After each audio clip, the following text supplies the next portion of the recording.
Эту семейную пару, Людмилу и Сергея, знает большинство сибайцев. Каждый вечер их можно встретить в холле семейного магнита, где они с контейнером в руках собирают средства на лечение больных деток.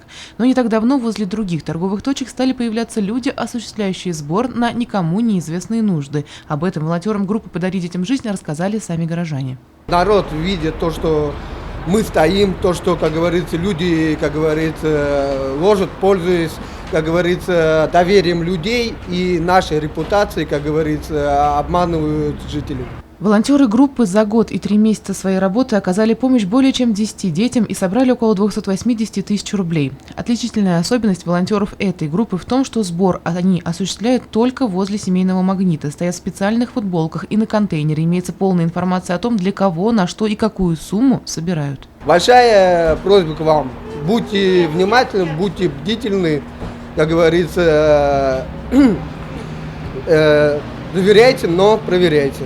Кроме того, волонтеры группы «Подари детям жизнь» имеют официальную страничку в социальной сети ВКонтакте и сотрудничают с сибайским телевидением. Сюжеты про детей, которым требуется срочная помощь, выходят в рубрике «Подари надежду» и публикуются на сайте СТВ. Помогать нуждающимся, безусловно, нужно. Вот только в нынешнее время, к сожалению, требуется перепроверять, куда пойдут собранные средства – на лечение больных деток или в карман мошенникам.